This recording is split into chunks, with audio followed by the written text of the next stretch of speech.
Stand by. The program will begin soon. When I see an American flag, I immediately look at that I'm like, that person's probably a bigot. That person's probably a homophobe. That person's probably a racist if they're just flying American flags out everywhere. Hold up.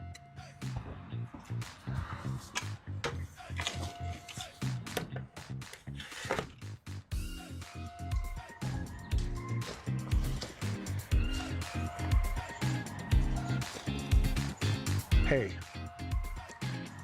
this sounds more like a you problem. You should probably go see somebody about that.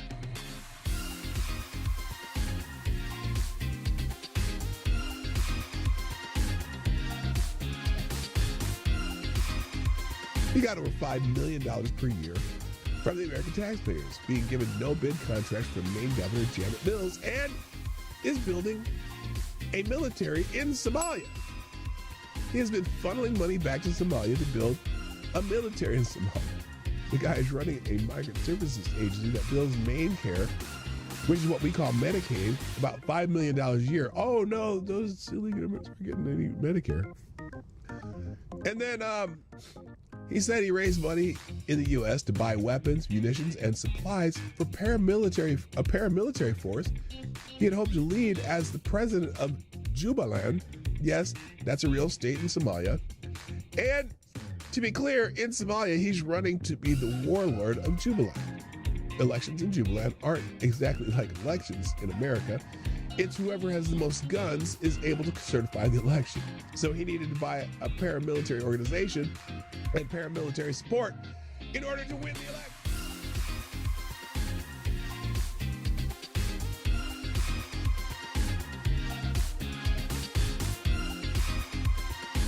Avocados Diablius asked if you could bring any one comic strip character to life and train them to be a hitman, who would you choose? Oh, that's the easiest question ever. Calvin.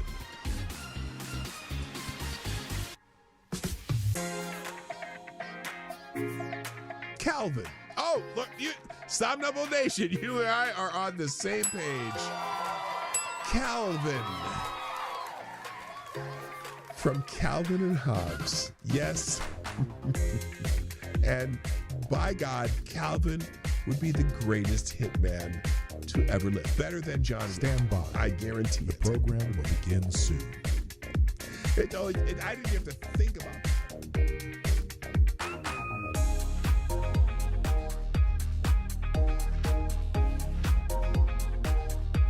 Yes, it's true. The Obama administration deported over 3 million people. And the Biden administration, over 4 million people. But they didn't need troops.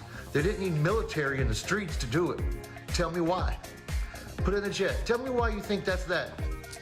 Because when Obama and Biden were in office, there were no riots in the streets of Los Angeles, even though 80% of the deportations were also expedited with no hearing. But you didn't give a shit then. Now that Trump's in office, you suddenly give a shit. Hope that helps.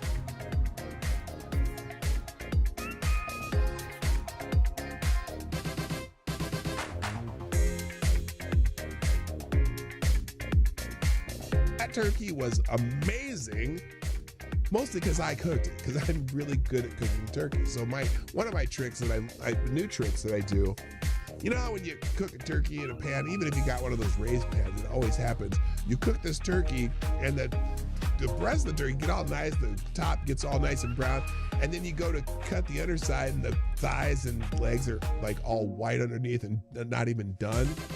Well, there's a trick you can do to avoid that. What you do is you cook the bird upside down for at least 1/3 of the cooking time.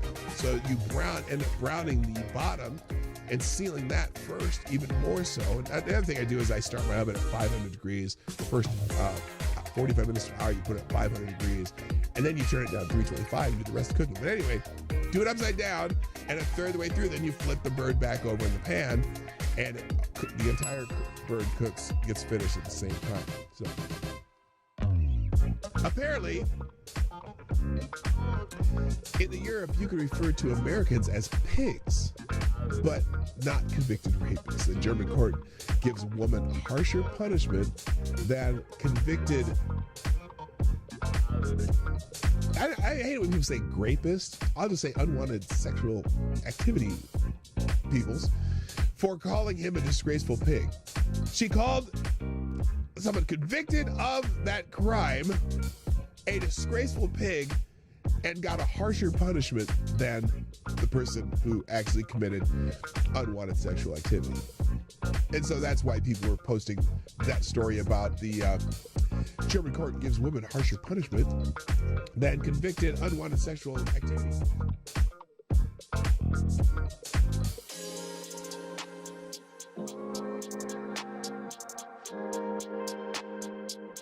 Stand by. There's The a story about this man program too. begins soon. He led the attack on Pearl Harbor but died a Christian missionary on December 7, 1941. Captain Mitsuo Fuchida flew the lead plane against Pearl Harbor, shouting the famous code, Tora, Tora, Tora. He hated America. But after the war, he met a former American POW, Jacob DeSager, who had returned to Japan not to punish him, but to preach the gospel. Shocked by this forgiveness, Fuchida bought a Bible. He converted to Christianity in 1950. The man who started the Pacific War spent the rest of his life touring the U.S. and Japan preaching, quote, I was a follower of the sword. Now I'm a follower of the cross. Amazing.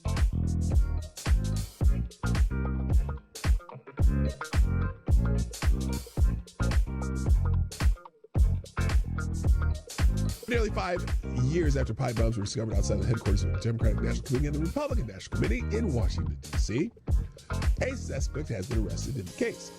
On Thursday, federal agents arrested Brian Cole Jr., 30 of Woodbridge, Virginia, and he was charged with transportation of explosive devices, blah, blah, blah, blah, blah.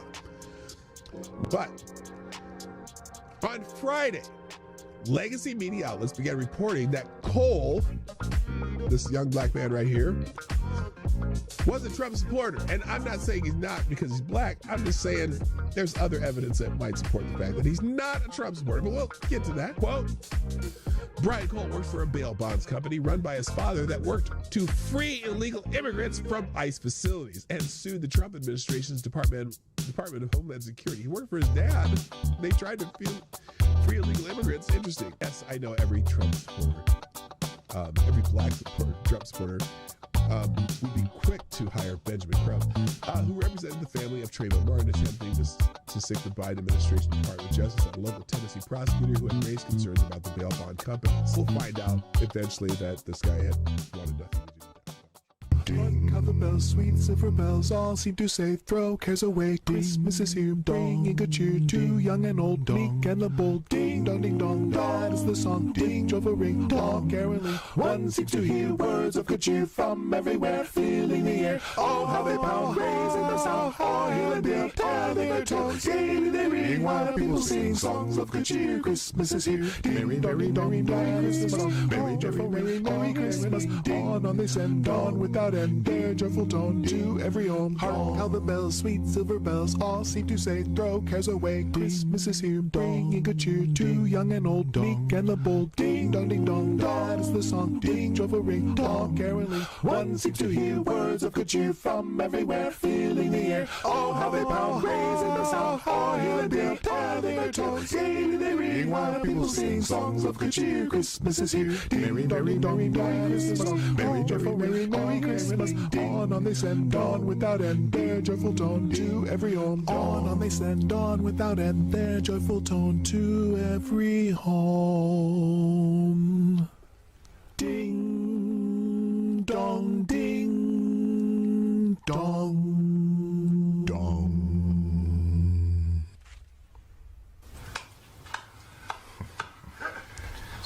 Ding president, ding president, ding president, ding president. I gotta run, I gotta run, I gotta run, I gotta run. I work at Burger King, I make flavor Whoppers, wear a paper hat. Do you want an apple pie with that? Do you want an apple pie with that? Ding president, ding president, ding president, ding president, ding.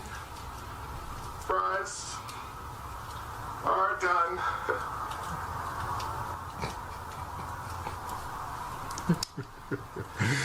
What? Look, I'm standing out here in the cold. You and my, you know what, off. Really?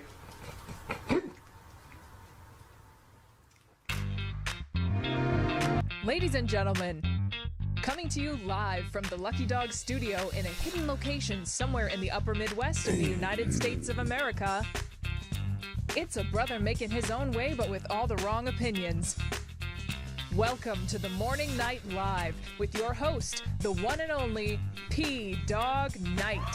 Yes, ding, fries are done, motherfucker. What's up, everybody? Good morning and welcome to the Morning Night Live. I'm your host, Marty, also known as PDawgKnight on the internet. Well, welcome back to the Dawg Knight Channel on this, what's today? Hump Day! Wednesday, the 17th of December, 2025. And, yeah, ding, fries are done, motherfucker. Anyway, hi, happy Wednesday, hump day, and let's just go ahead and, I'm no preliminary because I don't have anything interesting to say. I just don't. And maybe that's every day, even though I ramble on for 5 minutes or so before I start the show. So who knows? But anyway, it is before 9:30 today. I got here before the half of the hour at least. I'm closer to on time than I've been in a while. Deck the halls with boughs of holly. So, let's say hi to everybody and get it going because I just want to get it started. So first in the chat today, the world is right again. Of course, again, Avocados Diabli gets the bell. Do you want the bell? Yeah, here's the bell, baby. You get the bell for being first. Welcome, sir. Also, morning, Kara Soldier, Mike Savage, Blarg, Ms. Wild Wolf, Jinx, a.k.a. Midnight, our young friend. And let's see, Renee Mayette is here. Good morning. Scrolling down, who else is here? Alan Thyler here early today. Nice to have you here, sir. Thank you for being here. JB, what's up? Hello. Attack Alpaca, and of course the Pope, Tyrannius the Third, the Blessed Lich, who says the daily message, not from the Father, not from the Son, but from the Holy Ghost. He says, blessing of the Holy Ghost. I asked, why do we celebrate Christmas as it was a pagan holiday? I laughed. Origins mean nothing compared to the reason we do it now. We celebrate our Lord's birth now. Ah, so deep, and that's even bellworther. It's like it doesn't matter why we celebrate. We just celebrate it now. This is what we do now. Yeah, man. So what if it was a pagan holiday? Now we're celebrating Christ. It's like someone when you're, it's like when someone, okay, this is going to be a weird analogy. It's like when, you bring up something about like trans women or something, and someone says, well, what about intersex people? Because we're talking about trans women right now.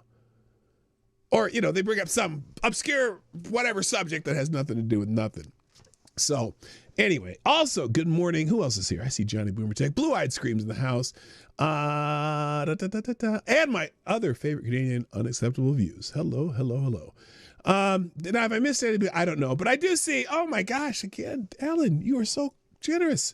And I'm going to play that again just because it's one, yeah, double shake weight. That's a great, anyway, if you do $26, that's what you get on the announcement. Then with a $26 drop in the tip jar, and it just says dog. Well, hello to you too, dog. Thank you very much. Very kind of you, as always.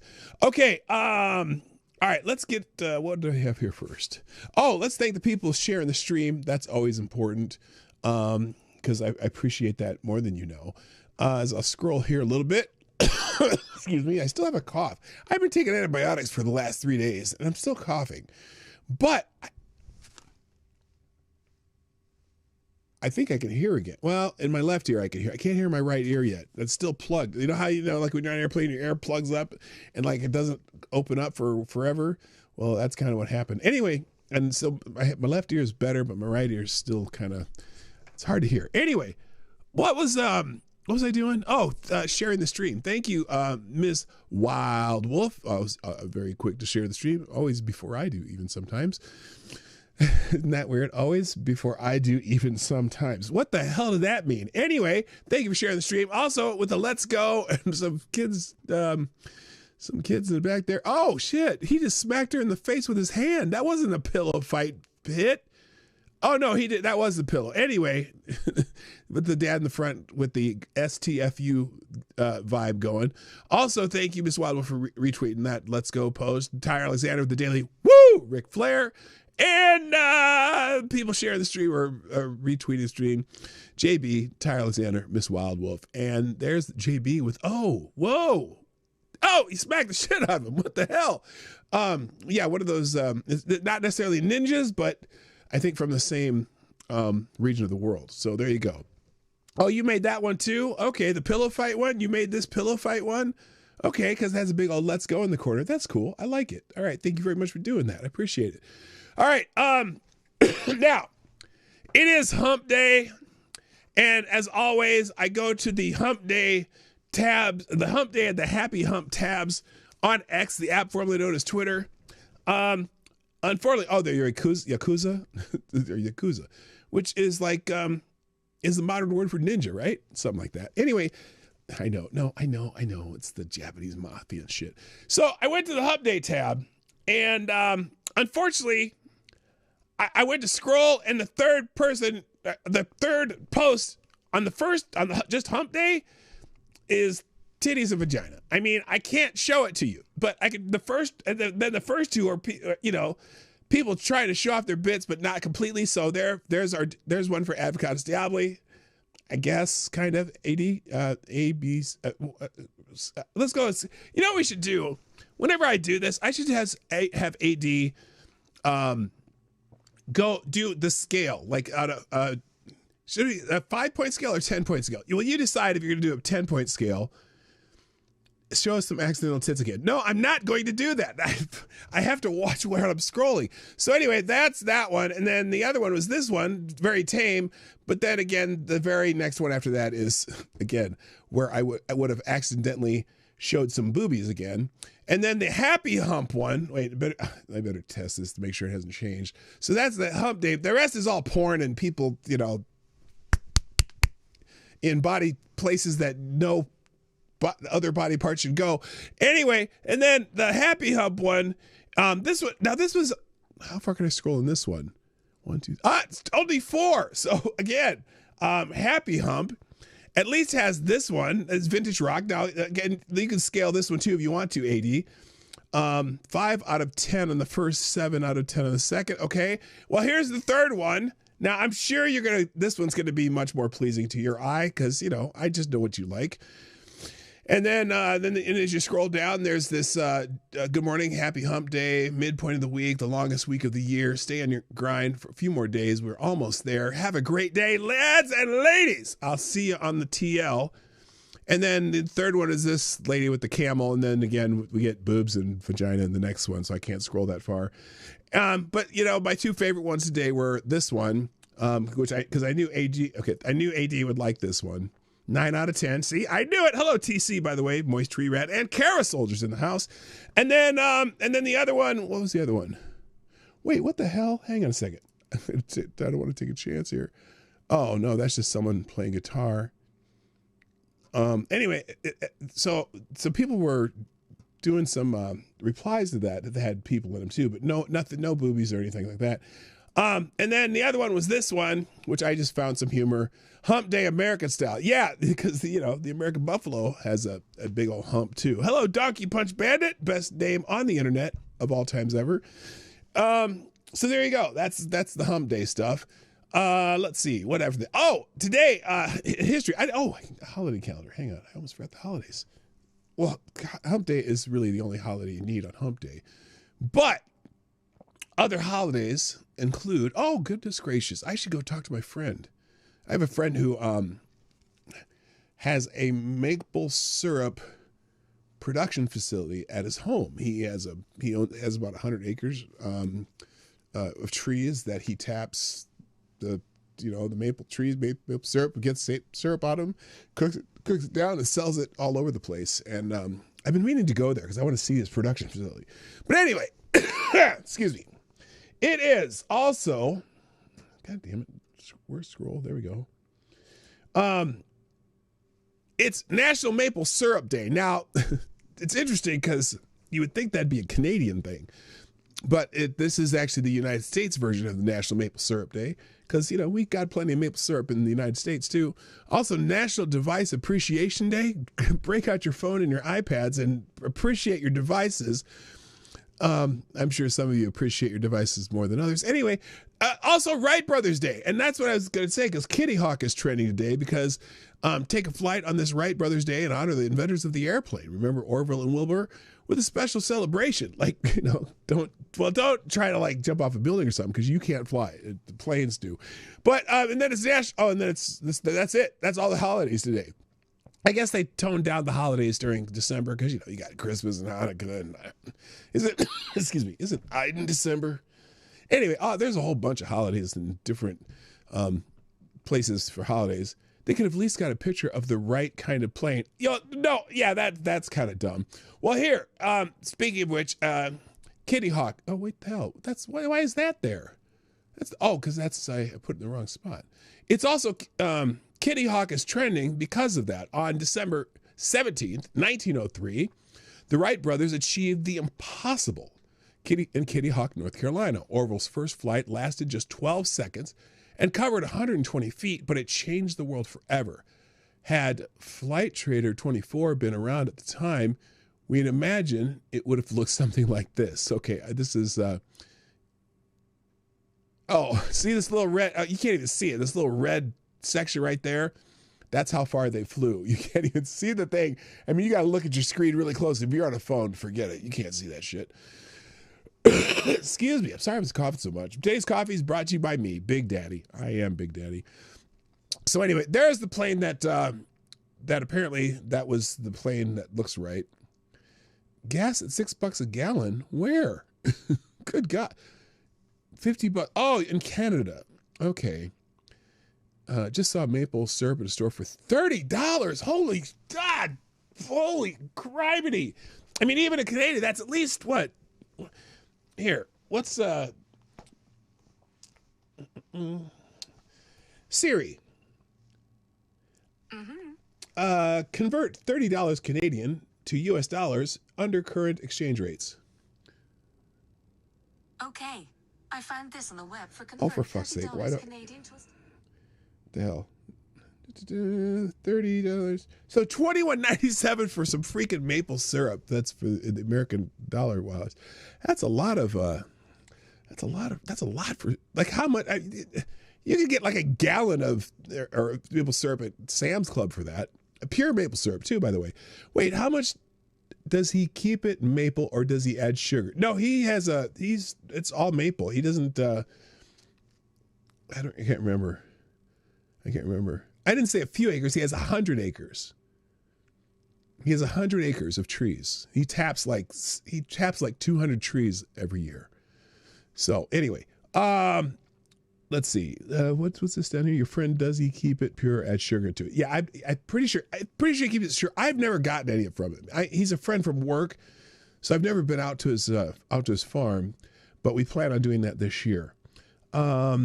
Siri, play music. No, stop. No, don't play music. And finally, the fatherless behavior is done. What does that mean? What are you guys talking about here? Anyway, God, at $6 a gallon for gas in Canada, which is probably about four and a half here. Oh, but here in the Twin Cities, or at least where where I get gas at Sam's Club near me, it's down to $2.42 a gallon. And places in Missouri are down below $1.80 a gallon. It's crazy. And look, by the way, the seasonal change in gas prices always happens this time of year. Winter blend is cheaper than the summer blends, right?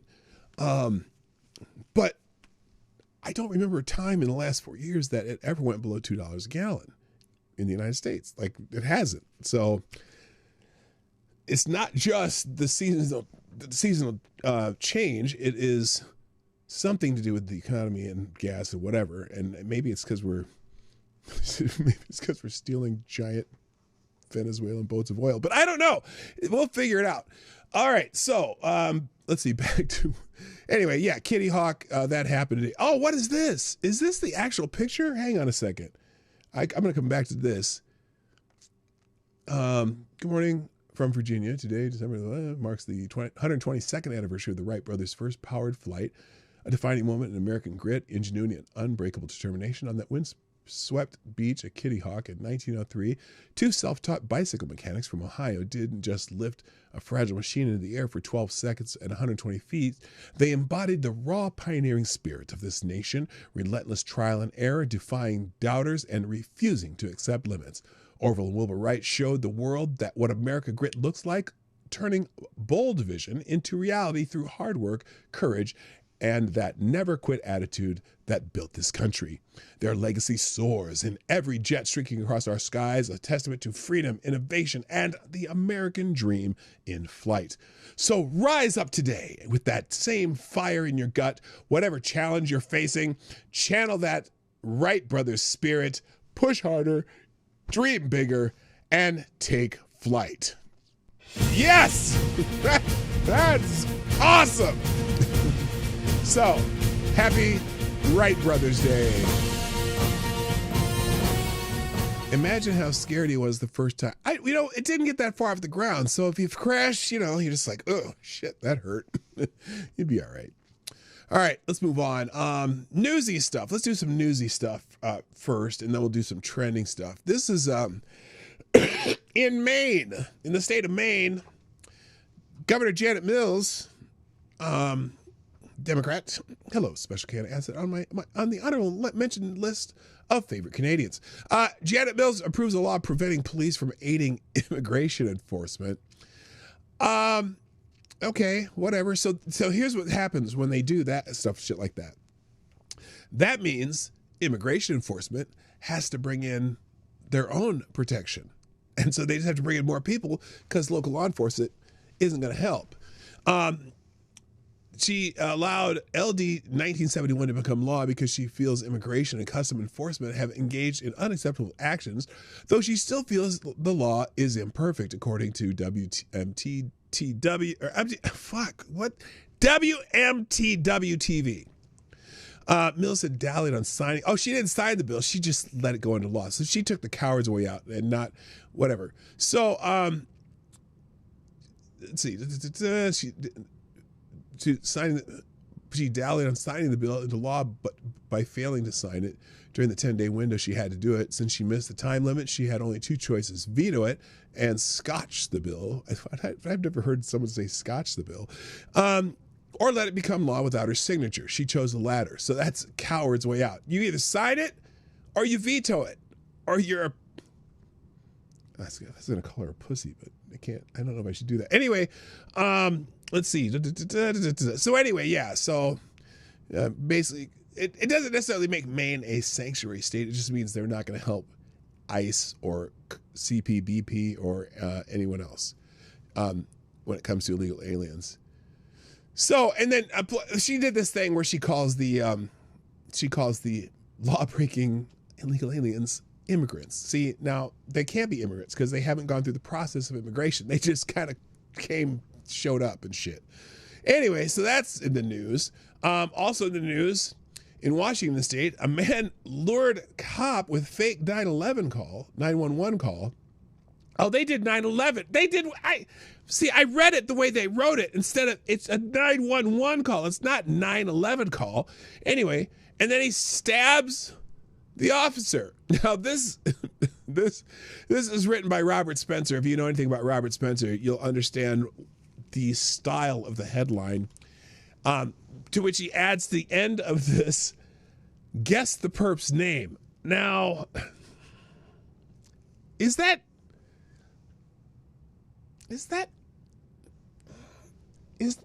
politically correct? But anyone, I have a Kadastali already. Muhammad. Well, let me see. Let's find out. Let's find out what the perp's name is. Okay, here we go. Oh, Stabby McStabberson. Oh, okay. I'm not gonna scroll until I see some more of these guesses. Tim Walsh. Wait, Tim Walsh. You mean Tim Walz? A la snack bar. Okay, that's a good one. Anyway, well, there's some guesses. Let's scroll down and find out what the actual name is. Oh, wait a minute. the jihad attack. Why is he starting with that? Because it's Robert Spencer. Robert Spencer is very critical of Islam and jihadists. Okay, the jihad attack against Jews who were celebrating Hanukkah in Australia's Bondi Beach and the ISIS murder of 2 American servicemen in Syria has brought renewed attention to the ongoing problem of Islamic jihad violence. And as the usual denial, obfuscation, and willful ignorance continue, it looks as we just got one more jihad in Washington state. King5.com in Washington reported Monday that here's the quote.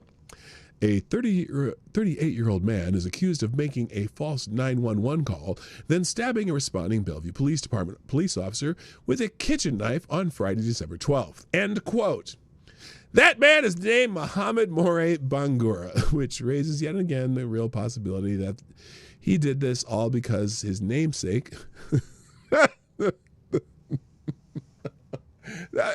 If you know anything about Robert Spencer, you're just like, you know exactly what's going to be. Anyway, so yeah, Ms. Wild Wolf and, actually, Avocados Diablo, you win. Very good. Very good. That is the correct answer. Pick a new category. All right, so anyway, he ambushed a police officer with a 911 call. Not a good thing. Not a good thing. Okay, moving on. Another news from the Daily Wire. Oh, Trump's going to address the nation tonight. And I don't know why. I don't know if he's going to start a war with, Venezuela, or if he's going to bitch about Rob Reiner or whatever. But anyway, President Donald Trump announced Tuesday that he will address the nation from the White House at 9 p.m. Eastern Time Wednesday. The address will focus on highlighting some of the Trump administration's biggest accomplishments in 2025, while also teasing some policy that will be coming out in New Year's. Oh, so he's going to be teasing some policy, eh? Yeah. We're going to get some new policy. Oh, yeah. Never mind. We're not teasing like that. That's not what they meant by teasing. So anyway, let's see. The president closing in on the end of the first year of his second term, which has been marked by an aggressive agenda on immigration and foreign policy and unprecedented actions on trades. Quote, "My fellow Americans, I will be giving an address to the nation tomorrow night live from the White House at 9 p.m. Eastern Time. I look forward to seeing you then. It has been a great year for our country and the best is yet to come," Trump wrote. Then Levitt added, "The best is truly yet to come," as he often says, and he'll be addressing the country about all of his historic accomplishments over the past year and maybe teasing some policy that will be coming out in the new year, as well as we head into the Christmas. Well, so maybe that policy is going to be a more aggressive investigation into the shit going on here in Minnesota. Yeah, we'll get to that in a minute because our governor's trying to distract the state from that. All right, other news, jobs. U.S. added 64,000 jobs in November amid unemployment rise.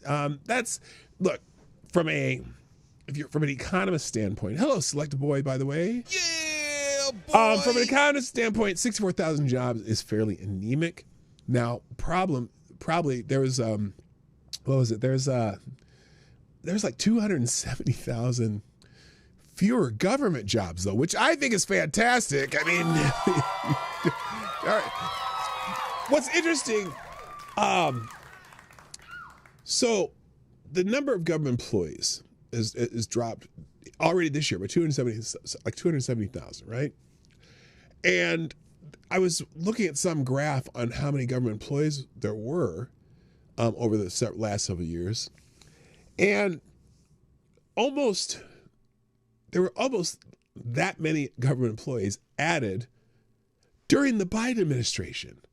So we're kind of back to where we were before the Biden administration, and it was fairly steady. There was a little bump in 2014, but yeah. So how did they add so many federal government jobs during the Biden administration? They just kept, adding more bureaucracy and shit. 271,000 breaking. The U.S. federal government lost 271,000 workers since President Trump took office. Now, that's an interesting way to phrase it. The federal government lost 270,000 workers or eliminated their jobs. Because losing government workers, it's not like you're that's an industry that is making something, you know? So whatever. So anyway, then this adds in here, what else? Unemployment rate rose to 4.6%, the highest in September 2021. Now, we don't know if that's because of the government jobs that were lost, or is it because more people are back to looking for work? We don't know, because they changed how they do unemployment. And so you can have an unemployment rate go up and down strictly if you, strictly if more people decide that they're going to try to find jobs now. So we'll figure that out. If you need the link for what? For me, what do you mean? Oh, Marty's Discord. Please let me know. It should pop up in the chat. Has Johnny Boobertech showed up yet? Looks like he has. Yeah, Johnny Boobertech. By the way, if you want to sponsor the show, I'm going to replace the pin message to the link to PDawgKnight.live. That's where you can do Streamlabs donations. Best place to do it. Easier for me to manage, and they don't take as much money as YouTube. So, all right. So anyway, there's that story. But here's something interesting. And again, this is Breitbart. So for all you lefties, yes, they're right wing. Okay, whatever. They report straight news too. The interesting thing about the job growth this year, all net job growth going to Americans as foreign-born employment keeps declining. That sounds okay. Like, it doesn't sound terrible, does it? All net job growth is going to native-born Americans as foreign-born employment continues to decline, a new jobs report for the Bureau of Labor Statistics issued on Tuesday reveals. The jobs report showed that for another consecutive month, the native-born Americans have gained jobs while foreign-born workers continue to fall out of the workforce. The Bureau of Labor Statistics noted that net job growth going to entirely to Americans is a complete reversal from the former President Joe Biden's migrant economy, which relied heavily on a steady stream of newly arrived migrants to take newly opened American jobs. Under the Biden administration, most job growth came from government jobs and foreign labor. Now, with President Trump at the helm, every single job created has been in the private sector for native-born Americans. So, I mean, I'd say that's pretty fucking good news. Hello, M&S. How you doing? Because, yeah, we need it. And so, let's see. And that's from the Labor Department. Since President took office, 100% of the job growth has come from the private sector and among native-born. Because why do you need job growth in government workers? I mean, unless you're, going to want to be like being a bureaucrat. So good. I'd say that's good news. You can read the article yourself. All right, let's get into some trending topics now real quick. One of them is J.D. Vance had a speech in Pennsylvania where he linked immigration to housing costs. On December 16th, Vice President Vance told an audience that President Biden's policies allowed 20 million illegal immigrants to enter, doubling home prices by taking houses meant for citizens. He noted rents have fallen for 4 straight months under the Trump administration during deportations, with November 2025 marking a 1% national drop. Critics highlighted inconsistencies in claims about immigrants' welfare use and mortgage access, while data shows a 50% median home price rise, or 50% median home price rise since 2021. Well, since 2021, why are they saying since 2021? What year is this? 2025? 2021. What is, okay, I don't know why they're bringing that up. Border encounters down 37% recently, and experts cite underbuilding and rates as major factors too. Vance called for patience, echoing that Rome was not built in a day. So anyway, the lefties are just fuming that he says that. J.D. Vance says fewer undocumented immigrants mean Americans can finally afford homes. No, he didn't say they could finally afford homes. He said that that's part of the cause of the rise in homes. Let me get this straight. They supposedly don't work and live on welfare, but they're also somehow buying up all the house. Okay, dickhead. The supply of homes, when you supplement 20 million immigrants to live in subsidized housing, even if just temporarily, causes the rise in the home market in everywhere they go. So, for example, what was that town where they were supposedly eating the dogs, whatever, and the government was supplementing all the rental properties. Rental costs went way up because all the immigrants were being subsidized to fill in rental space. So that causes the rise in rental prices, right? So, I mean, I understand what he's saying. And you know, is it all 100% correlation? Well, not always, but it certainly is a factor. So anyway, these people are fucking stupid, I tell you. Joe Biden did not let in 20 million illegal immigrants, and it's ridiculous, though totally unsurprising that Vance repeated this lie over and over again. Okay, what's the number, James? What is the number? You don't even fucking know. You don't know. You don't know. So anyway, now granted, it is on brand for JD Vance to say it's all about illegal immigration too. So I'm not saying that it necessarily was 100%, but surely it's a factor in the cost of rising rents, especially in big cities where thousands and thousands of illegal aliens are being basically supplemented to be in those places. So there you go.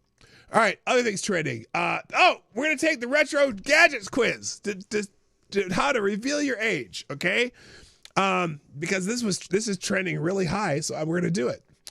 And here's the summary. This quiz lists 20 items. 1 point for each one you've used. Matt Pinner shared his low score of 2 this morning, sparking replies from high scores like Turkish Mark at 18 to Gen Z's zeros and lighthearted stories of screeching modems and mixtapes bridges generations with everyone from boomers to digital natives comparing notes on how tech has changed. So we're going to take this quiz. I'm going to read them, and you're going to get a point for each one and tell me how many points you get. First one, point for things that you have used. Number 1, fax machine. Number 2, rotary phone. Number 3, encyclopedia. Number 4, floppy disk. Number 5, had an AOL address. Number 6, I had a record player. Number 7, dial-up internet. Number 8, a camera that uses film.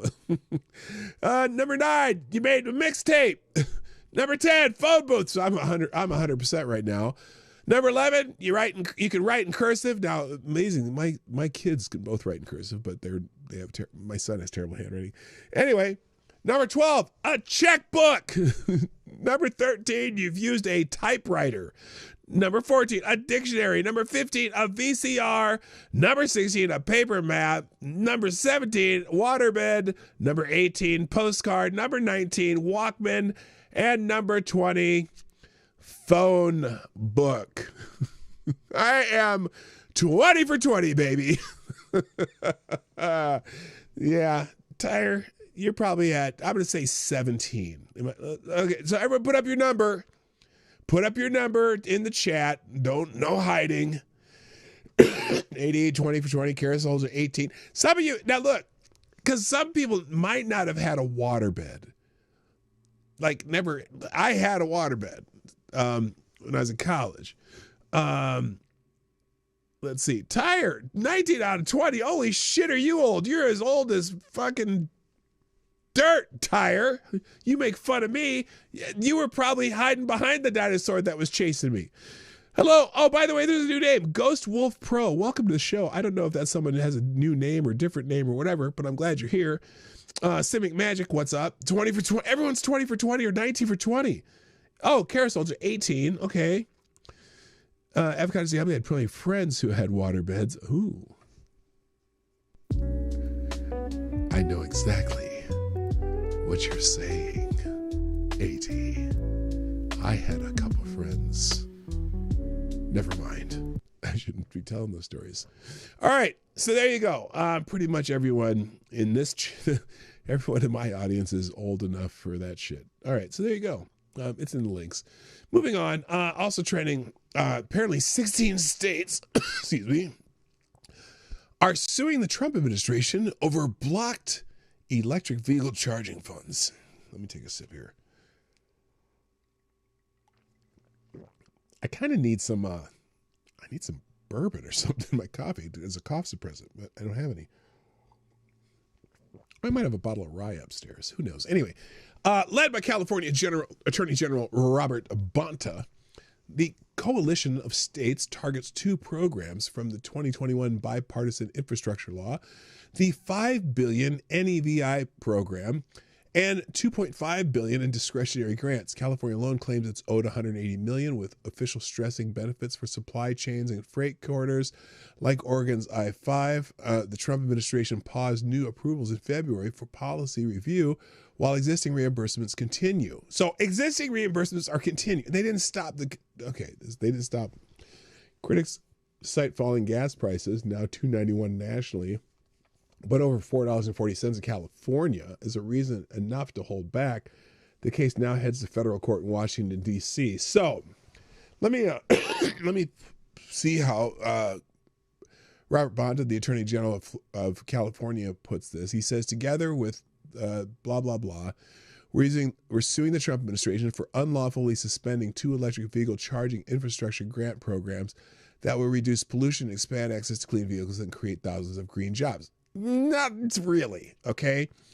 They will some temporary green jobs. But anyway, what's fascinating about this lawsuit, one, they haven't stopped any funds that are already flowing, but they're reviewing all the rest of the requests. Because, there's, as we know from, let's see, what's the Minnesota, that state. Yeah. Oh, the one I'm in, some of these programs have some fraud going on. And so I'm sure the reviews probably has something to do with that. Also with the necessity.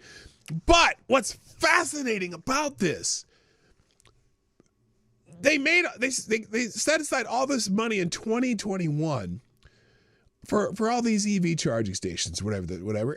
And they, for some reason, just didn't build any during the Biden administration. Now, granted, it takes some time, especially in like California, where you got to get permits and you got to get, reviews and fucking surveys and whatever, because they find 17 layers of government before you can build anything.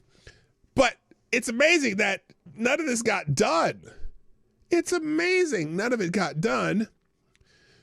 So anyway, here someone points out, in 38 states, the average gas price is below $3 a gallon. In 23 states, it's below $2.75 a gallon. In 7 states, it's below $2.50 a gallon. Americans can even find gas at $2 a gallon at some stations in at least 5 states: Kansas, Texas, Colorado, Nebraska, and Oklahoma, and trending lower. California, still $4.36 a gallon, which may have been like the highest it ever got here during the Biden administration.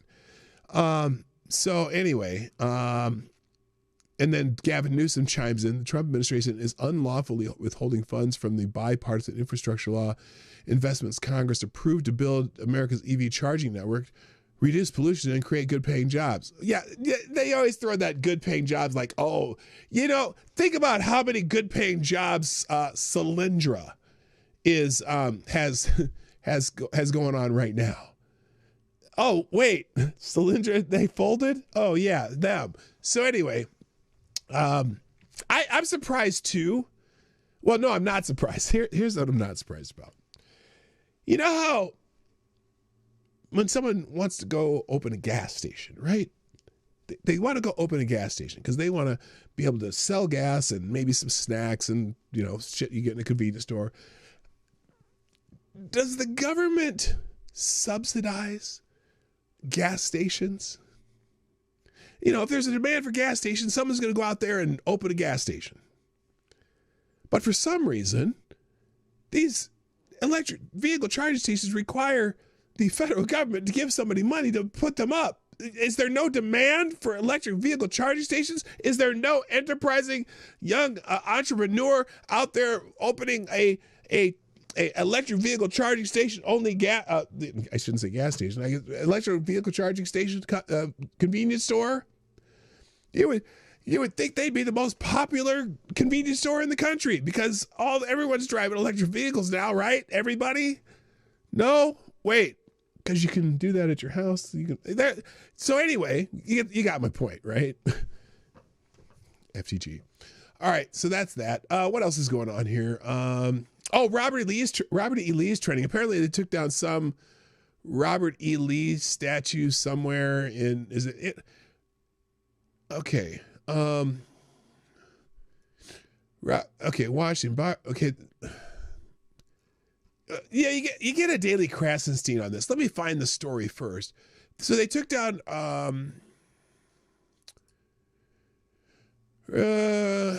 At 4:30 a.m. on a night in December 2020, I recorded the removal of the Robert E. Lee statue from the U.S. Capitol. So he still had a statue in the U.S. Capitol. Today, he'll be replaced by Barbara Rose Johns, who led a protest of conditions in her all-black school in Farmville that eventually helped end segregation in America. Okay. Now, I don't really, and someone here says Robert E. Lee was a symbol of reconciliation and deserved to be recognized for it, apparently, because post-war, well, first of all, Robert E. Lee wasn't just a Confederate general. He was one of the, he also led U.S. forces when they needed him. But I don't, someone here says Robert E. Lee was offered a command of U.S. forces before the war broke out. Instead, he threw in with Jefferson Davis and those violently rebelling against his country. He ended up causing hundreds of thousands of casualties for his cause. A traitor, not a symbol of reconciliation. Okay, so I think that's a fair take. He left and went to the losing side, and I don't know why necessarily he would have his, why would they have a statue of him? But and I don't see a whole lot of people complaining about it. How can you give him love in America and idolize people who tried to destroy it, like Robert E. Lee and Donald Trump? I'm trying to find somebody. I'm trying to find somebody who actually was. Okay. Here's someone defending Robert E. Lee. They tore down the statue of Robert E. Lee, one of the greatest Americans to ever exist. For this, a statue of a nobody who did nothing. Everybody clapping or participating is far more despicable a traitor than any Confederate. Yeah, that's I don't know about that. I know he wasn't pro-slavery. He was just anti-federal government. Yeah, that's true. I know that, but still, I don't know why people are, I don't see a whole lot of people defend it, but boy, there's a lot of people claiming there's a lot of people defending it. So, whatever. Anyway, that's why he's trending. Let's see here. No war, yes, peace is trending. Now, I'm not sure why. Do they think that Donald Trump is going to announce that he wants to start a war this evening in his address? But it seems to be here's a lot of fuck Trump over and over again. See, when you repeat something over and over and put a middle finger there, that makes it double super secret fuck Trump. So anyway, no war, yes, peace is the theme that continued to mark the global trend. I'm pretty sure that Donald Trump's trying to stop a war in Ukraine, and he kind of trying to stop the war in Israel, and there's some other places. So maybe they're celebrating Donald Trump by that. Well, maybe not. Some people, Donald Trump threatens Venezuela, demanding oil and land as if he were a colony. Venezuela responded with dignity, sovereignty, and unity. Okay. I'm not... and then there's people talking about the Palestinians and Israel again. So I'm not sure what actually made this trend, but except for a lot of people want to just use it as a way to say fuck Trump. All right, let's move on. Let's see here. Now, here's the main topic. Oh, and I got there in a decent amount of time. So, we're having this big hullabaloo about the fraud by a certain community and the complicity of Governor Walz and maybe Keith Ellison and the Democrats in the Minnesota legislature, right? All the fraud going on there. They've been, stealing money from kids. Well, that stuff meant to go for kids with autism and feeding children who are hungry during COVID and everything. Like, it could be up to $8 billion that has been taken out of the U.S. Treasury, or let's just say public treasuries. I don't know, both in Minnesota and the federal treasury, and a large amount of it ended up in Somalia and may have funded some terror groups. Okay, and it's a big scandal. And now we understand that Governor Walz is getting investigated a little bit by the federal government, and same with Keith Ellison, because there's, oh my gosh, there's a recording of Keith Ellison. I don't even know if I saved that. There's a recording of Keith Ellison meeting with some local Somali leaders talking about how, well, you know, how the Somali leaders are going to fund all these Democrats and shit. And Keith Ellison kind of laughing along going, yeah, well, you know, money makes the world go round. It doesn't sound good, okay? So apparently, because all of this scrutiny on Minnesota, and Tim Walz, you know, very aware that maybe he should be addressing the state and saying, you know, look, we understand there's a lot of fraud. We're going to cooperate with federal investigations. We're going to try to get through this, and maybe, you know, everyone who's involved in the fraud, we're going to try to get them in jail. Blah, blah, blah. No, and you know, you expect that, right? But no, he addressed the state yesterday and decided that he wanted to talk about an assault weapon ban in Minnesota. And I'm just laughing because clearly the entire Democratic Party decided to get together and say, oh my God, we may be implicated in this shit. We need a distraction in our state. And the local news here really doesn't seem all interested in the Somali fraud story. Now, I'm going to put a caveat on that because there is one outlet called Alpha News, which is kind of a conservative local Minnesota news outlet that's all over it.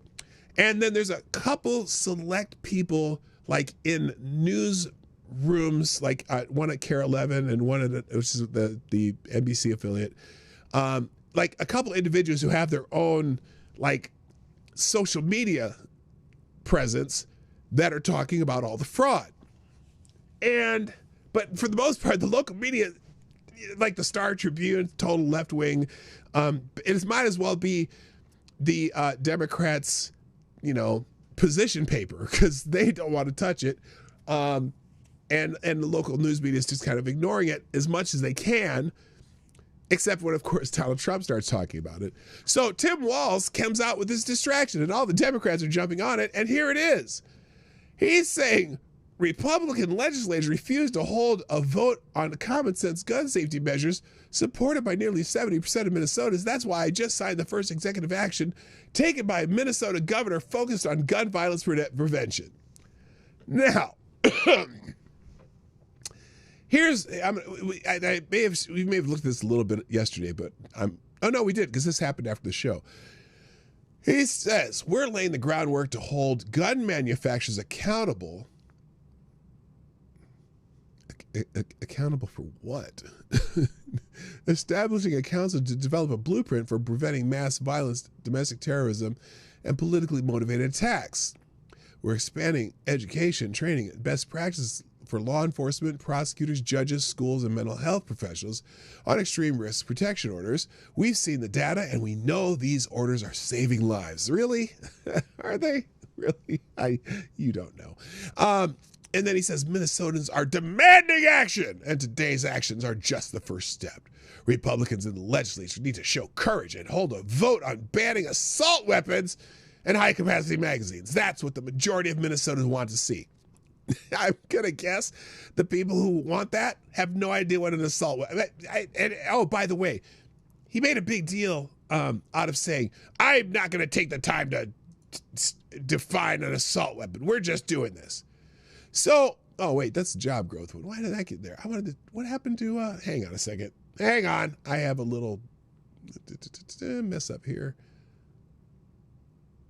That's not supposed to be there.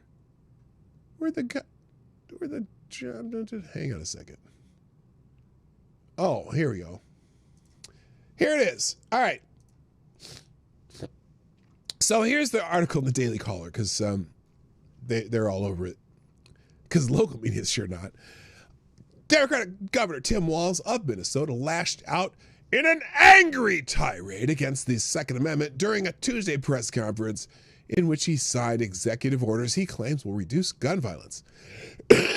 By the way, I want to read it. I want to read the executive order and ask, will this actually reduce gun violence? Because there's not a ton of gun violence. By the way, you know, they keep talking about assault weapons.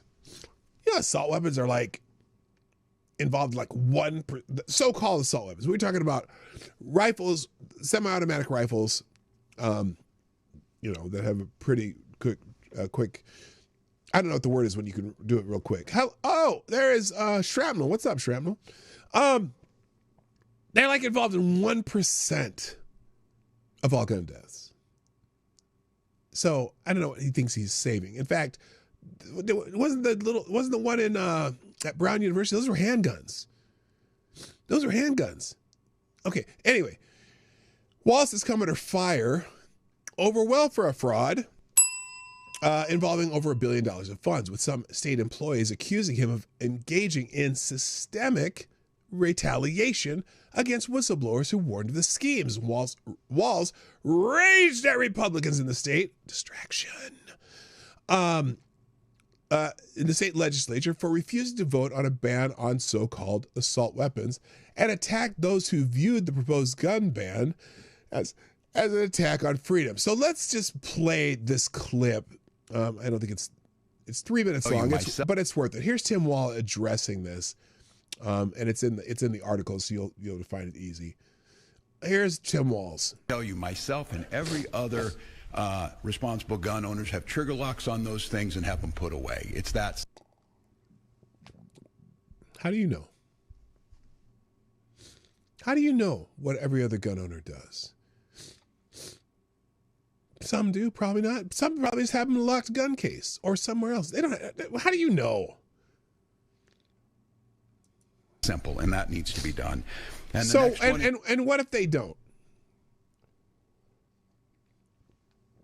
Are you going to have people? Are you going to raid homes to find out how people are storing their guns? And how does that stop gun violence? Most of the people in Minnesota who have guns use them for hunting, target practice, shooting at the range, whatever. Now, the criminals who have guns probably didn't have go through the background check anyway. They probably got them some other weird way.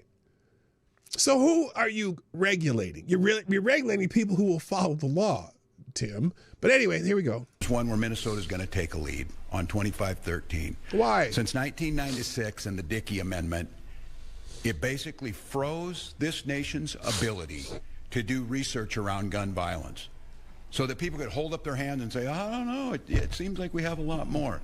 No, we just don't have a lot more. We are the murder gun capital of the planet because people have made the decision to protect gun manufacturers and those who don't want to take responsibility. How do gun manufacturers have responsibility? That's what I don't get. What are you talking about? How? I don't understand what you would propose. So you want to go to, if someone, let's say someone from over there goes and shoots someone over there with a gun. Did the gun manufacturer do that? Or did the gun didn't malfunction? Sue them for what? What do you mean hold the gun manufacturers accountable? That doesn't make sense. We're going to hold the car companies accountable for car accidents. Oh, by the way, I think a couple of different states sued Hyundai and Kia for they're being too easy to steal their cars, and won a lawsuit would force them to make them harder to steal. They went after the car manufacturers because people were stealing cars. And so they sued the car companies for it because the people stealing the cars quite often are very reckless with those cars and cause accidents and shit. They sued the car companies because people were stealing those brands of cars. In the capital letters, what the fuck? Anyway, this is kind of what they're doing with guns. They're going to try to do with guns too. Well, they're going to sue the manufacturers for things that happen with guns. Action. So 2513 will lay the groundwork that will require insurance companies to provide us the data on the cost of gun violence and guns in this state. And we are going to use that data to do the research the federal government is too cowardice to do to understand that this is a public health crisis that could... It's not a health crisis. It's a social problem. It's not a health crisis. Just because someone shoots another person and that it becomes a health crisis for the person shot, but it's not a health crisis. I cannot catch a bullet that somebody took. You know what I'm saying? Holy shit. Be attacked like any other public health crisis if we simply have... But, by the way, if you can label it a crisis, however, yeah, crisis is a terrible thing to waste, right, Gov? What about the crisis of fraud in our state, Governor? That's what people want to hear about, but this is your distraction now. Courage. So I encourage those insurance companies to get your lawyers if that's what you want to do and not provide this data. But I can tell you this thing is rock solid and you're going to provide it. And we're going to do the listen how research tough on it, he's talking. Imagine if he talked this tough about the Somali fraud cases. He pretty much apologized for the Somali community, for the people. And look, by the way, I'm going to say it again. It's not the entire Somali community. It's not. And there's very nice people I know that are Somali that are glad to be Americans, and they work hard and whatever. But there's a large cross section of the Somali community who's not like that. They're here. They think we owe them shit. And it's almost crazy how sometimes some will talk to you, or how they talk. But anyway, it's funny how tough he talks about this, but not about that fraud. He is literally almost apologizing to the Somali community because someone noticed that a large cross section of the Somali community is committing fraud. But he's angry now. Oh boy, Tim Walz is angry now. Let's get some assault weapons banned. More evidence exactly to make the case. And we're going to establish a statewide... Now, notice what else he did there. He didn't say, we want the data so we can see. He said he wants the data so we can make the case. Did you hear that? Let's see if I can go back a little bit. What he says here. So he's not getting data to study the issue and have a fair assessment of it. He's studying it to make the case. Is rock solid, and you're going to provide it. And we're going to do the research on it, and we're going to have more evidence exactly to make the case. And we're going to step... Did you hear that? We want to make the case. We're not here to find out anything. Establish a statewide safety council. This is an all-or-government approach. Those who want to talk about one thing, the job of governor involves multitasking on many fronts. Yeah, well, you failed on one of them very badly, Gov. And you damn sure don't get to drive around and not talk about dead children and things. To be very clear, you don't get to walk around and not talk about billions of dollars in fraud. Oh, that maybe your attorney general's involved in, and maybe that Democratic politicians in our state are funded by, and too afraid to offend some people. It's funny how tough he talks about this, but boy, he can't say he's contrite when it comes to that other issue that is putting national attention on our state, dickhead. There's one person stopping us from having a vote in the House of Representatives right now to ban assault weapons, which in recent polling showed 70% of Minnesotans. Doesn't matter. It's unconstitutional. Fuck you. Go work on changing the Constitution. Good luck. Support. 78% Doesn't in matter. the suburbs strongly support. You know, 90% of the people in the South supported slavery. Whoa, boy, shouldn't they have brought that back? Popular support stuff that don't mean shit to me. Thank you, Tyre Alexander, or Tyre the Wise. Oh, Tyre the Wise, dropping a deuce plus 10 in the tip jar. Thank you very much. Oh, there we go. Tyre says, oh, for the car case, Kia's had a manufacturer's defect that the Kia boys were exploiting, and they refused to address it until the lawsuit. In the case of guns, they have no standing to sue. The firearm is working as intended. The user is the problem. Yes, it is. That's right. That's right. And look, even though, but still with the Kia, it was Kia and Hyundai.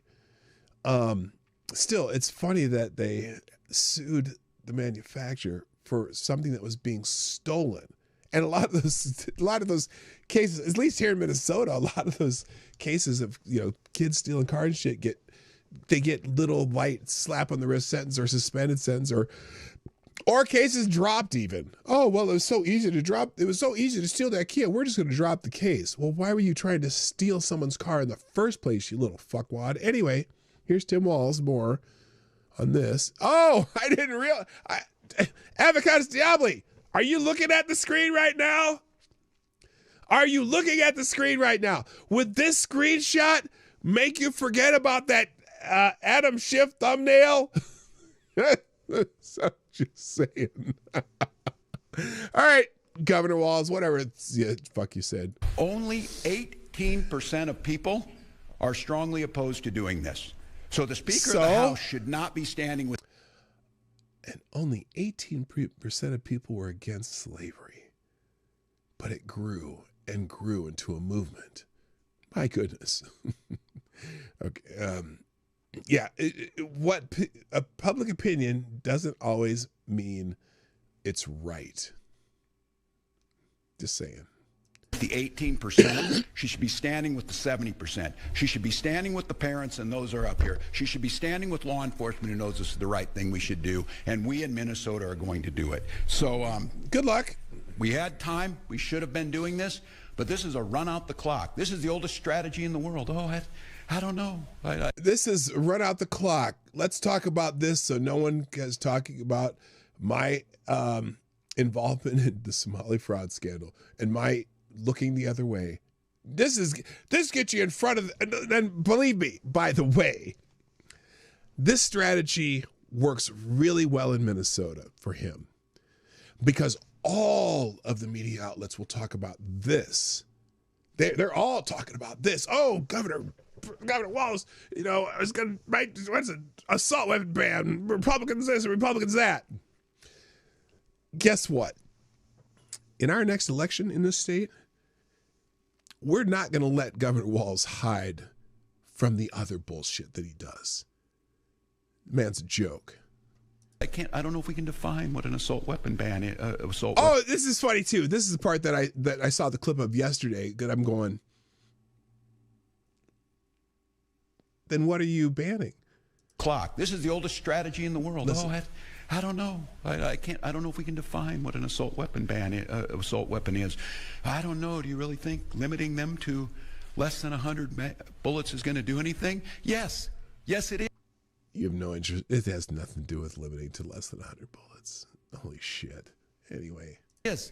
Yes, it is going to save lives. Just like the extreme risk protection orders, which I can pull quotes from many of these folks who said, this will do nothing. This will not protect lives. This will take away our freedoms. It's time to start reporting that is all bullshit. It does do something. It does make a difference. And to stand here and have to look in the eyes of parents who lost their little ones, shame on them. And shame on us if we don't get this done. So I have to tell you, I'm proud to stand with the people who are here. You're going to hear from advocates. You're going to hear from legislators who passed this legislation.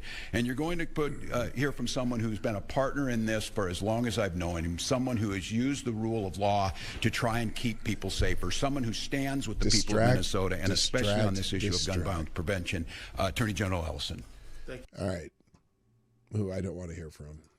So, this is their full court press today. Over the last 24 hours since he did that.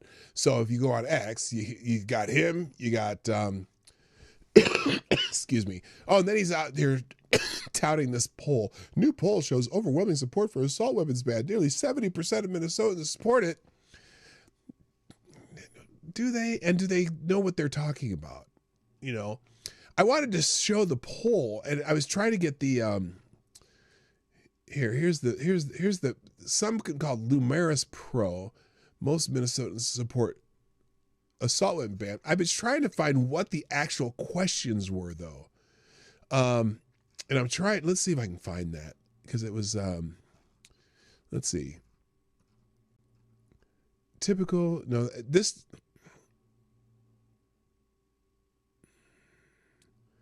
support for stricter gun laws, lowest level since 2016. That's Gallup poll. This is strictly a poll in Minnesota, but it doesn't show. I was trying to go through these links to find what the actual questions were, because someone said the questions were vague, but I can't found. But you know, and then they go and show polls. Oh, it aligns with the national polls on women voters because women are more likely to back assault weapons ban than men. Blah blah blah. So it goes through all these things. But it is still a full court press because now you got Tim Walz. He's doing this again. Puts it's past time to ban assault weapons. To which Sean Spicer says, "Let's ban assault liberals." Yeah, that too. But then we got the Lieutenant Governor Peggy Flanagan. Nearly 70% of Minnesotans want to see a ban on assault. So they all got the same talking point. 70% want a ban, right? And so it's just engaged in a so-called special session then. Only the governor has that authority, but you don't even have the votes in your own caucus, so there's that. And then the same question, what is an assault weapon? What is an assault weapon?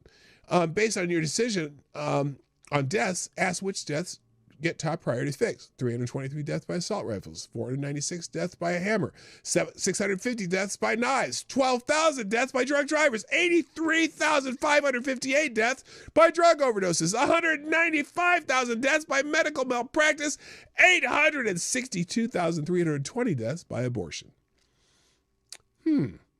Pick. Oh, Marty, DM, please. I made something just for AD. Oh, okay. We'll do that. I'll do that after I get done with this. Remind me later, and because I got to get a better look at the chat too. So anyway, but yeah. So, what about all these other things then? What about knives? Are we going to ban knives like they tried to do in Great Britain? You have to have a license to have a knife. Okay, I might be exaggerating that. I can't know for sure. But anyway, so Peggy Flanagan's on this, and also here's Minnesota House DFL. We need to take action to keep our kids safe. These are all people that were, DFL, by the way, is the Minnesota Democratic Farmer Labor Party. That's what they call Democrats in Minnesota for some reason. So Minnesota is asking for us to do something about gun violence. We're proud to stand with Governor Walz as he signs executive actions to protect our communities. Now's the time for Republicans to listen to Minnesotans and work with us to pass common sense gun safety legislation. Then ban Democrats from having guns, because that's probably the more bigger thing. Now, the other part too, I don't know exactly specifically what his executive order was. Let's see if I can find it here. He just posted that to X. I don't know. Yeah, I don't know where the what it is. Oh, that, by the way, they said what has incorrectly been termed as an assault weapon is a semi-automatic firearm that fires just one bullet with each pull of the trigger versus fully automatic firearm machine gun, which continues to shoot until the trigger is released. Assault weapons is a euphemism that gun control advocates use to gain support for banning certain semi-automatic firearms with features that provide a cosmetic similarity to firearms capable of fully automatic operation. So, yeah, most of these people have no fucking idea what they're talking about when it comes to that. So that's their big distraction. And in Minnesota, that's usually pretty effective when you have a scandal to talk about something that liberals care about, and the local news media will just blanket all their coverage on that topic just so they don't have to talk about the stuff that doesn't look good for our governor. So that's the new distraction in Minnesota. Now, I don't have a whole lot of other articles open, and I don't have a lot of time, but I did want to, here, let me find this. Let me go to the DMs here. Miss Wild Wolf, because I want to see what you sent me here. Oh, that's notifications. Oh, by the way, other people share the stream. Salmonable Nation, are you here? I see you posted the show. Or did you? Oh, yes, you did. Here's TC and Simon Wilkins both posted the show. Thank you for sharing the show on X, the app formerly known as Twitter. I meant to do that, though. What the hell did I do there? I wanted to repost. There we go. And also TC, thank you for doing that. Appreciate it. I'm reposting that. And then Som Noble Nation reposted the post that I was mentioned in. So there you go. Thank you for doing that. Oh, and then let me see. Let me find the Ms. Wildwolf. Sent a photo.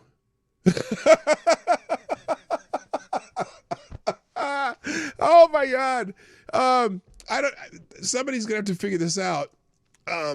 If AD, make sure you, oh God, make sure you, AD, I know you're on X, I think, right? Will you please just DM me something so that I can send you this picture from Miss Wildwolf? She's, AD, will this help you forget? I might have to put that in my countdown one of these days. That's beautiful. I will be saving that. Thank you, Miss Wildwolf, for the assist. All right. The only other articles I had open, apparently, there's teachers unions are pushing neo-pronouns now, but claim that the name America is a problem. Do you know what a neo-pronoun is? Do you know, by the way, are you familiar with what neo-pronouns are? The teachers unions want to make sure that your little kids do. Earlier this month, the National Education Association held an advancing LGBTQ plus justice event. And documents obtained by the education watchdog group Defending Education contain slides illustrating these neo and zeo pronouns. Zeo pronouns are for conceptual identities such as cats, cat selves. You know what I mean? Got it? No? But our kids are being force-fed this garbage in American public schools. The NEA touts over 3 million members, many of them teachers in our schools. The union steeps the teachers in this leftist brain rot, and the teachers spread it at schools across the country. It's not just the gender bunk that was presented at the conference either. The NEA is not entirely sure this whole America, quote unquote, thing is going to stick.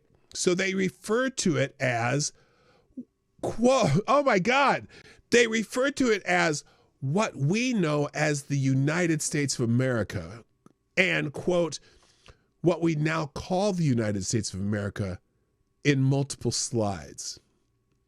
So, as in, we're on stolen land. So what we call the United States of America, somebody else might call. Holy shit. So, apparently, zeo pronouns are rock solid, but a 249-year-old country might just be a fad. Also, sorry, gay people, but homosexual is a no-no term now, according to the NEA. You're not allowed to say homosexual anymore either. Why? Because this term comes across as clinical and dog whistly. Well, yes, it sounds clinical because it's a biological term and not a word made up by some TikTok influencer to describe the gender identity of the moment. How can the NEA still be prioritizing this foolishness in the year 2025, in the current year? And why does an openly political special interest group continue to have so much sway over our kids? Many of us thought we'd left the insanity back in the early 2020s. President Trump has ushered in normalcy with changes at the education department as well as various executive orders. But the NEA, the National Education Association, knows it just has to wait out a Republican presidency until a Democrat is back in charge. And then its leaders can visit the White House on day one, just like they did during the Joe Biden administration, and bring back the nonsense is all I can say. There's more to this one, but you get the point. FTG to the NEA. And I know it's not Thursday, but FTG anyway. And then also, let's see, what is this? The Human Events just documented conservative condolences to Rob Reiner, obviously, except for the president, in stark contrast to the leftist reaction to Charlie Kirk's assassination. They have a lot of examples in the article if you want to see that. And then there was one video on, oh, here it is. There's this thing that I was telling you about Keith Ellison. This is what I wanted to show you. Let's do this. Here's Keith Ellison talking to. We want to get really specific here. Listen to this. So, on tape, Abshir Omar, no relation to Ilhan Omar, a consultant to Feeding Our Future and the nonprofit Tasha. So these are people who got been stealing funds from the federal government.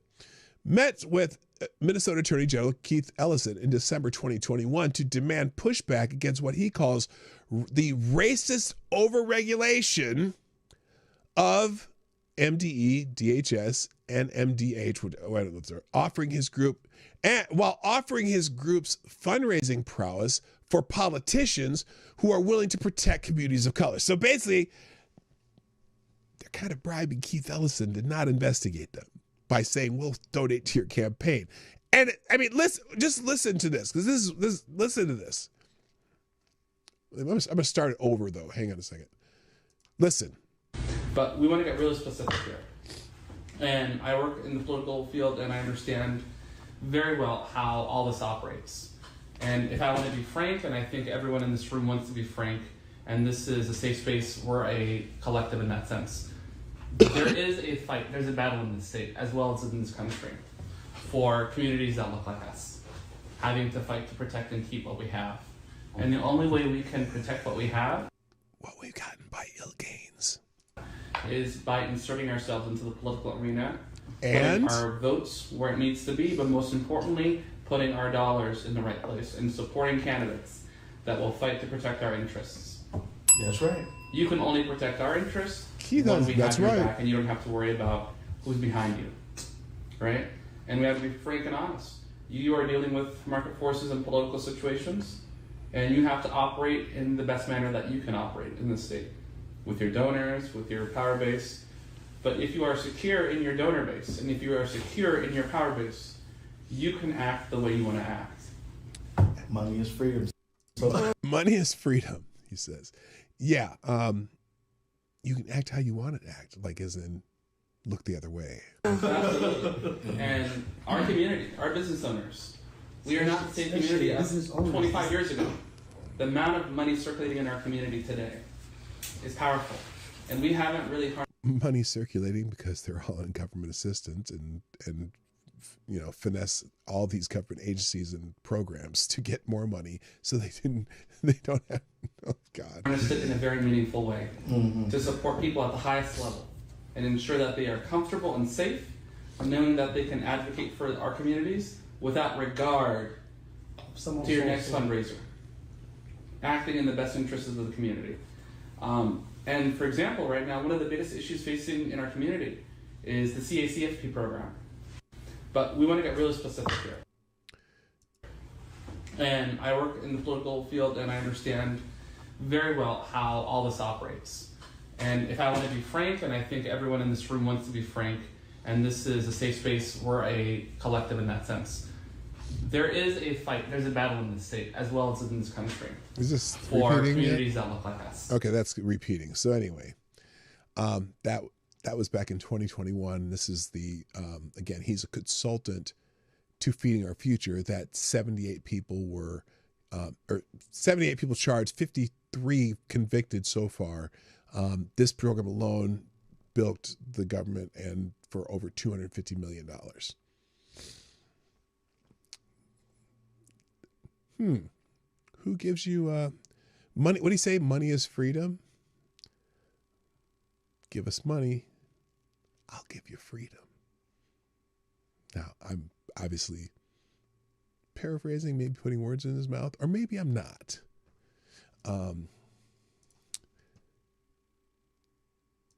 Fuck Keith Ellison. That I wish they would just play that over and over and over and over. I will actually. I'm going to post that. I'm going to make sure that's in the links today too. So anyway, all right. I think that's it for today. There's the aggregator has so much good stuff in it, man. You gotta. You know, I put this out here every day, and but I highly encourage you to go to it's always usually the last link every day. Ace of Spades Morning Report, JJ Sefton, just filled with articles about all different types of topics, and it does get you up on the speed. Now, a lot of it, it's funny, I noticed though, a lot of times it'll be stuff that I've already talked about the day before, but you know, it's still worth it. Hello, Kessler. What's up? Ellison's like a mafia don. You Somalis need to pay protection. It kind of came off that way, didn't it? It came off as like, oh yeah, we're gonna get some protection money from you guys, right? It really came off that way. So anyway, that's it. All right, here's the links from today. Go check out the aggregator at the end of the links, the last link there. And you all have a great day. I appreciate you joining me. Thanks, Tyre and Alan, for sponsoring the show. Thanks for everyone who's in the chat. And everyone who's just lurking. If you're just lurking, I appreciate you too. Y'all have a great day. Gotta go. My name is PDawgKnight, and I am out of here. Bye-bye. Have a great day.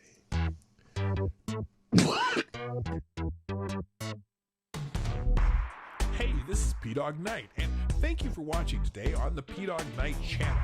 If you have an observation or remark you'd like to make about this video or my channel, I absolutely welcome you to write it in the comment section down below. I really look forward to hearing from you. And before you go, if you like what you saw but you're not already subscribed, please make sure you hit the subscribe button and definitely click that bell that pops up afterward so you'll be notified when I post new videos or when we go live. I broadcast my live show, The Morning Night Live, Monday through Friday at 10 a.m. Eastern, 9 o'clock Central.